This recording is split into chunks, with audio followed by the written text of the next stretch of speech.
Chapitre 31. À l'Ébona, les mal conseillés, encore sur la valeur des conseils. Ils vont entrer dans l'Ébona. La ville ne me paraît ni très importante ni belle, mais en comparaison, elle est très fréquentée, car déjà sont en mouvement les caravanes qui descendent pour la Pâque à Jérusalem, venant de la Galilée et de l'Ithurée, de la Golanitide, de la Traconitide, de l'Oranitide et de la Décapole. Je dirais que l'Ébona est sur une route caravanière, ou plutôt que c'est un nœud de routes caravanières qui viennent de ces régions, de la Méditerranée, au mont à l'est de la Palestine, et aussi du nord, pour se réunir en cet endroit sur la grande route qui mène à Jérusalem. Cette préférence des gens vient probablement du fait que cette route est surveillée de très près par les Romains, et par conséquent, les gens se sentent plus à l'abri du danger de mauvaises rencontres avec les larrons. C'est ce que je pense, mais peut-être cette préférence vient d'autres causes, de souvenirs historiques ou sacrés. Je ne sais pas. Les caravanes, étant donné l'heure favorable, je jugerai d'après le soleil qu'il est aux environs de 8 heures du matin, sont en train de se mettre en mouvement dans un grand vacarme de voix, de cris, de braiements, de sonnailles, de roues. Femmes qui appellent leurs enfants, hommes qui excitent les animaux, vendeurs qui offrent leurs marchandises, négociations entre les vendeurs samaritains et ceux moins hébreux, c'est-à-dire ceux de la Décapole et des autres régions peu intransigeants parce qu'elles sont mêlées davantage à l'élément païen, refus dédaigneux et presque injurieux quand un malheureux vendeur de Samarie s'approche pour offrir ses produits à quelque champion du judaïsme. Il semble qu'ils ont approché le diable en personne tant il crie à l'anathème, en suscitant des réactions très vives de la part des Samaritains offensés. Et il s'ensuivrait quelques bagarres s'il n'y avait pas les soldats romains pour faire bonne garde. Jésus avance au milieu de cette confusion. Autour de lui, les apôtres, en arrière, les fameux disciples, et derrière celles-ci, le groupe de ceux d'Éphraïm, augmenté d'un grand nombre de ceux de Silo. Un murmure précède le maître. Il se propage depuis ceux qui le voient à ceux qui sont plus loin et ne le voient pas encore. Un murmure plus fort le suit, et plusieurs suspendent leur départ pour voir ce qui arrive. Ils se demandent comment il s'éloigne de la Judée de plus en plus. Quoi? Il prêche maintenant en Samarie? Une voix chantante de Galilée. Les saints l'ont repoussé, et lui s'adresse à ceux qui ne sont pas saints pour les sanctifier, à la honte des Juifs. Une réponse plus âcre que du venin acide. Il a retrouvé son nid, et ceux qui écoutent sa parole de démon. Une autre voix. Taisez-vous, assassins du juste, cette persécution vous marquera pour les siècles du nom le plus odieux. Vous êtes corrompus 3 fois plus que nous de la Décapole. Une autre voix de vieux, tranchante. Tellement juste qu'il fit le temple pour la fête des fêtes. Hé hé hé. Quelqu'un d'Éphraïm, rouge de colère. Ce n'est pas vrai. Tu mens, vieux serpent. Il va maintenant à sa Pâque. Un scribe barbu méprisant. Par la route du Garizim. Non, du Moria. Il vient nous bénir, car lui s'est aimé. Puis il monte vers votre haine, maudit. Tais-toi, Samaritain. C'est à toi de te taire, démon. Qui se soulève aura les galères. C'est l'ordre de Ponce Pilate. Souvenez-vous et dispersez-vous, impose un officier romain en faisant manœuvrer ceux qui dépendent de lui pour séparer ceux qui sont déjà en train d'en venir aux mains dans une de ces si nombreuses disputes régionales et religieuses, toujours près de s'élever dans la Palestine du temps du Christ. Les gens se dispersent, mais personne ne s'en va plus. on ramène les ânes aux écuries, ou bien on les détourne vers l'endroit où est allé Jésus. Femmes et enfants descendent de selle et suivent leur mari ou leur père, ou bien restent en groupe qui bavardent, si l'humeur maritale ou paternelle en donne l'ordre, pour qu'elles n'entendent pas parler le démon.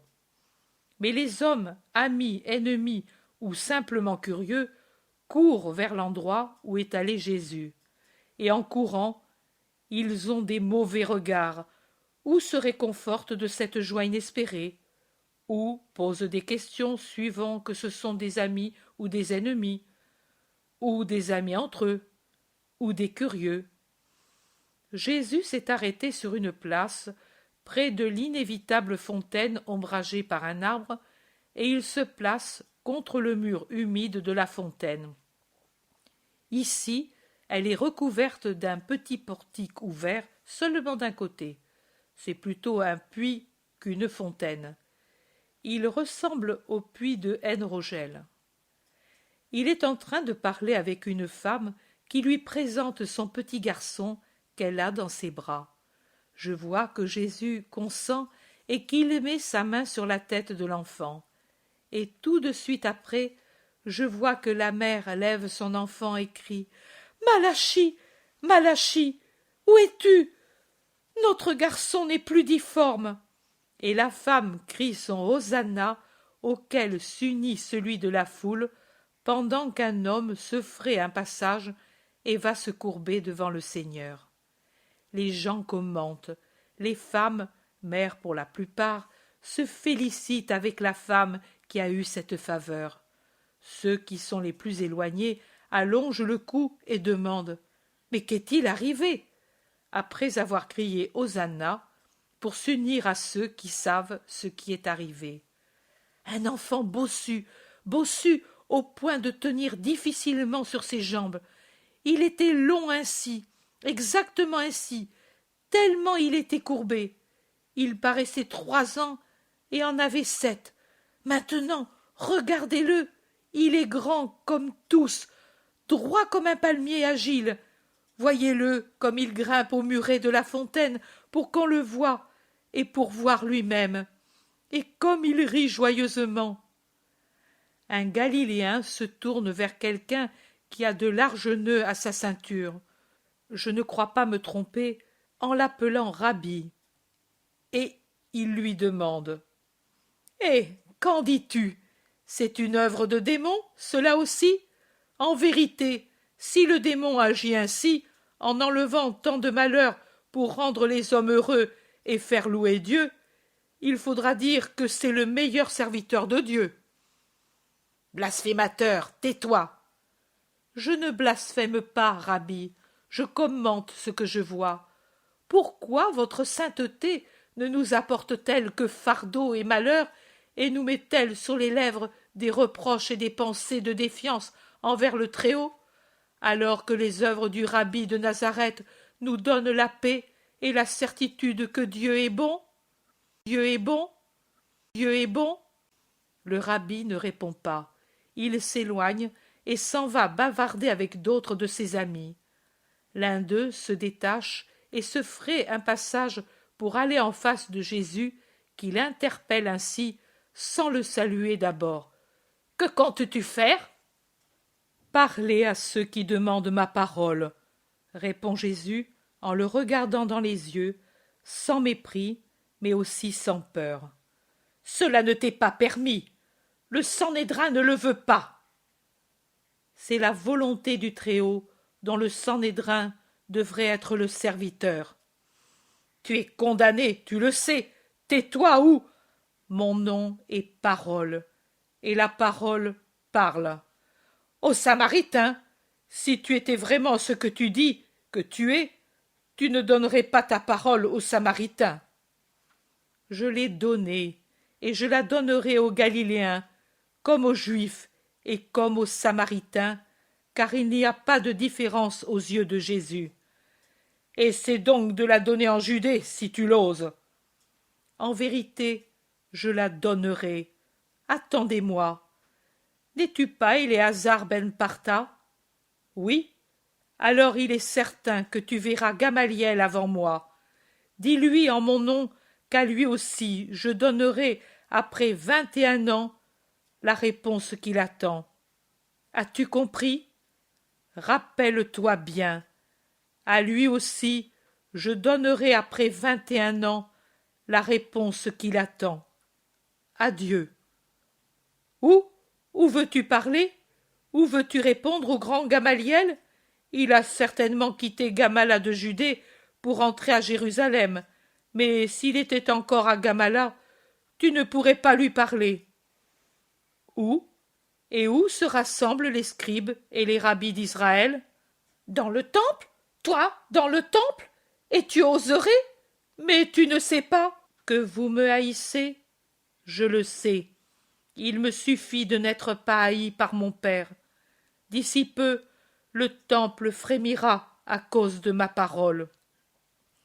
Et sans plus s'occuper de son interlocuteur, il ouvre les bras pour imposer le silence aux gens qui s'agitent en deux courants opposés et manifestent contre les perturbateurs.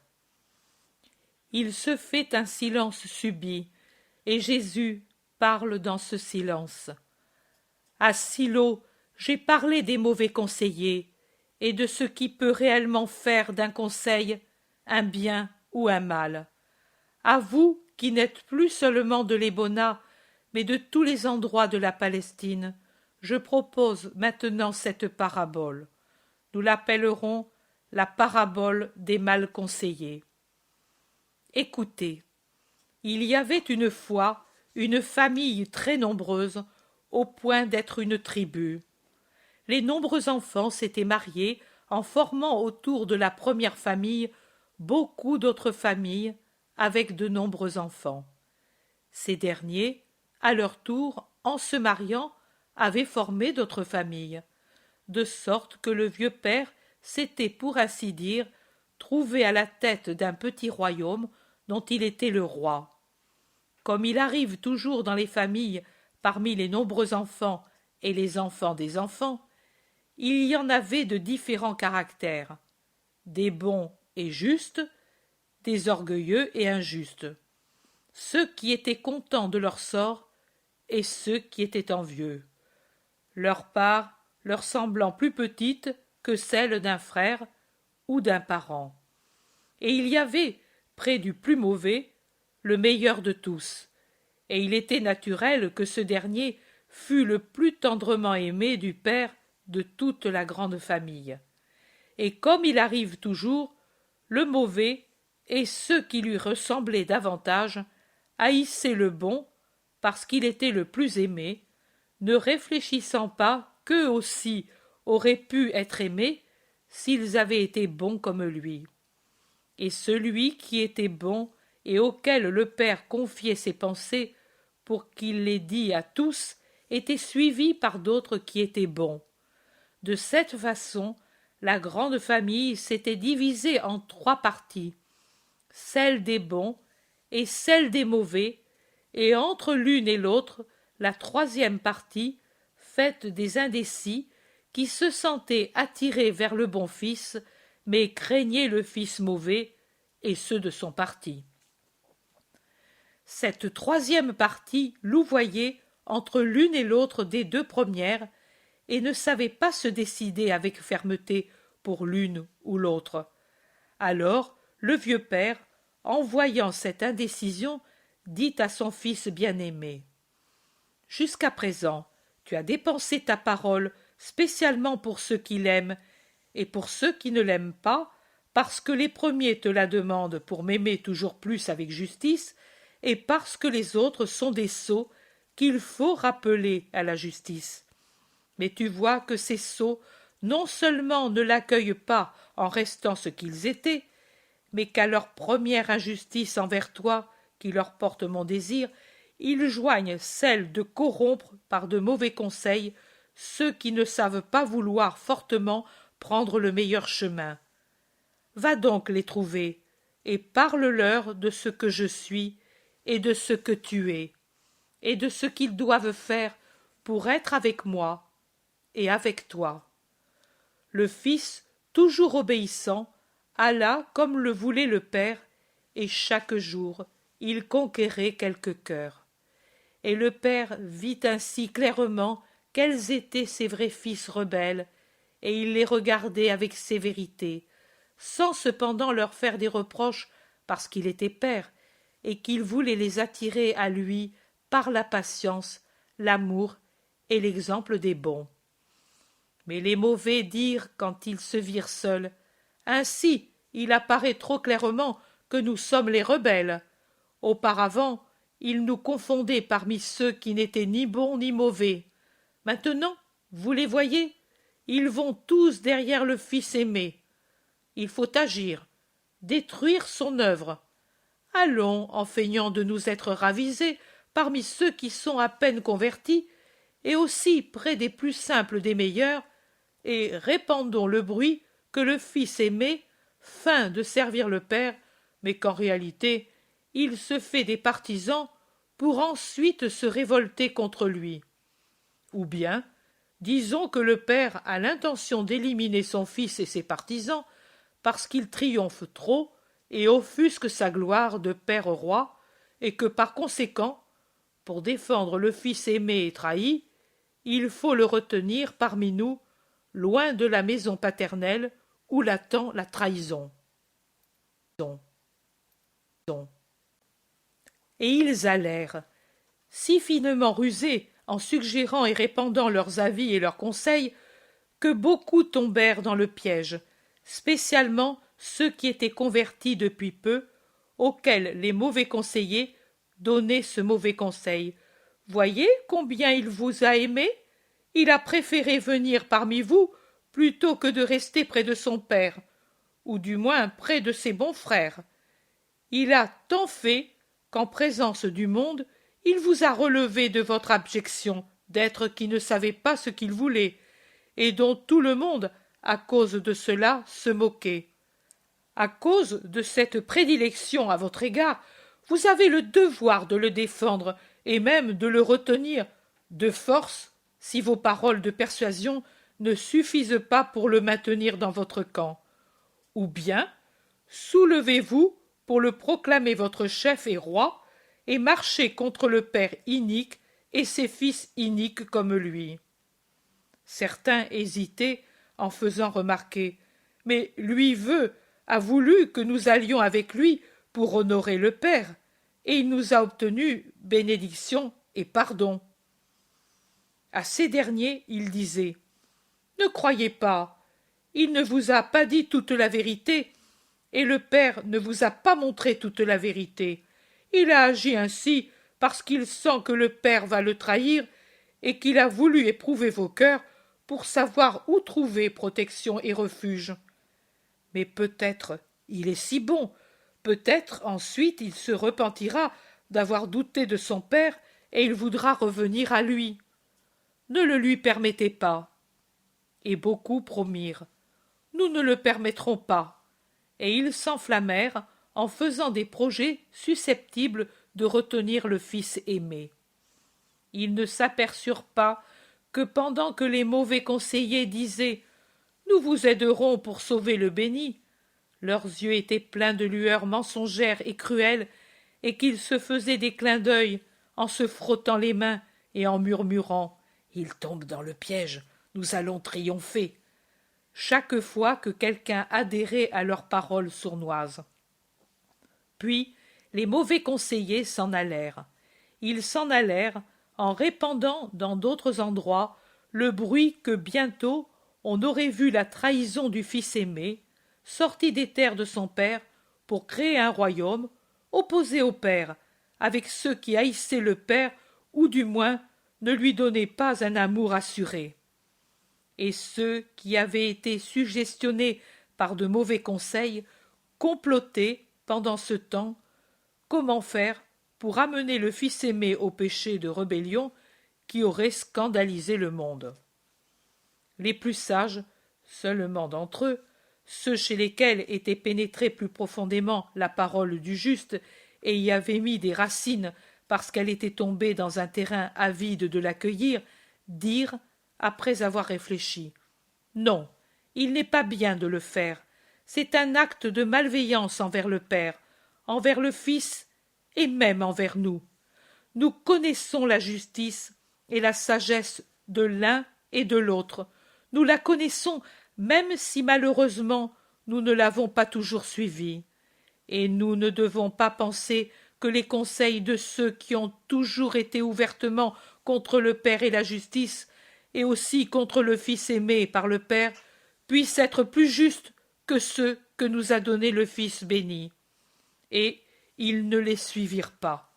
Au contraire, avec amour et avec douleur, ils laissèrent aller le Fils là où il devait, en se bornant à l'accompagner avec des signes d'amour jusqu'aux limites de leur champ, et à lui promettre dans leur adieu: Tu vas, nous restons, mais tes paroles sont en nous, et dorénavant nous ferons ce que veut le Père. Pars tranquille, tu nous as enlevés pour toujours de l'état où tu nous as trouvés. Maintenant, mis sur la bonne voie, nous saurons y progresser jusqu'à rejoindre la maison paternelle, de manière à être bénis par le Père. Au contraire, certains donnèrent leur adhésion aux mauvais conseillers, et ils péchèrent en tentant le Fils aimé et en le ridiculisant comme sot, parce qu'il était obstiné dans l'accomplissement de son devoir. Maintenant je vous demande, pourquoi le même conseil a-t-il opéré de manière diverse? Vous ne répondez pas. Je vais vous le dire, comme je l'ai dit à Silo, parce que les conseils acquièrent de la valeur ou deviennent nuls selon qu'ils sont ou ne sont pas accueillis. C'est inutilement que quelqu'un est tenté par de mauvais conseils. S'il ne veut pas pécher, il ne péchera pas, et il ne sera pas puni pour avoir dû entendre les insinuations des mauvais. Il ne sera pas puni, car Dieu est juste, et il ne punit pas des fautes qui n'ont pas été faites. Il ne sera puni que si, après avoir dû écouter le mal qui le tente, il le met en pratique sans user de son intelligence pour méditer la nature du conseil et son origine. Il n'aura pas d'excuse pour dire « je le croyais bon ». Est bon ce qui est agréable à Dieu. Est-ce que peut-être Dieu peut approuver ou avoir pour agréable une désobéissance ou une chose qui conduit à la désobéissance? Est-ce que Dieu peut bénir une chose qui s'oppose à sa loi, c'est-à-dire à sa parole? En vérité, je vous dis que non, et encore en vérité, je vous dis qu'il faut savoir mourir plutôt que de transgresser la loi divine. À Sichem, je parlerai encore, pour vous rendre juste en ce qui est de savoir vouloir ou ne pas vouloir pratiquer un conseil qui vous est donné. Allez.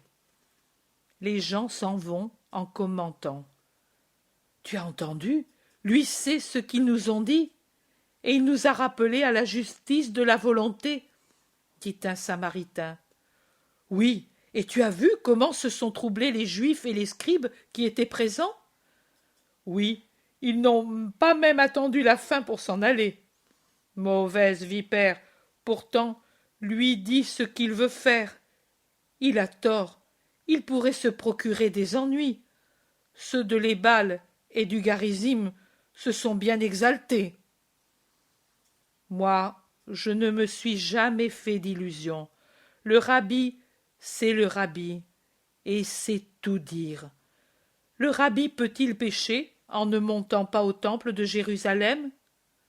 Il trouvera la mort, tu verras, et ce sera fini. Pour qui? Pour lui? Pour nous?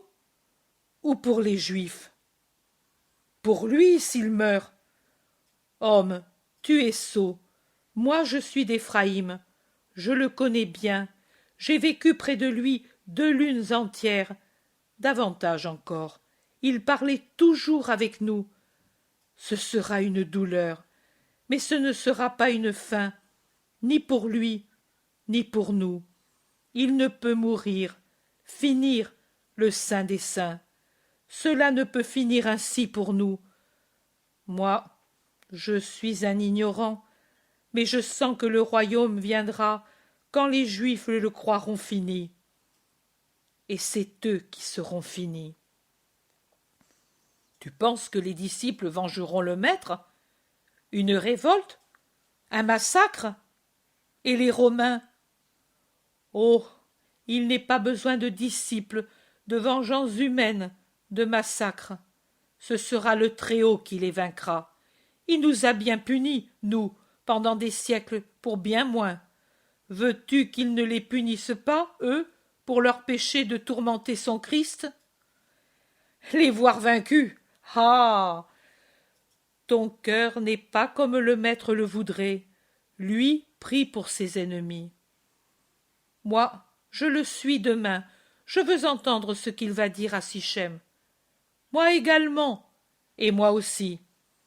Beaucoup de gens de l'Ébona ont la même pensée, et fraternisant avec ceux d'Éphraïm et de Silo, ils vont se préparer pour le départ du lendemain.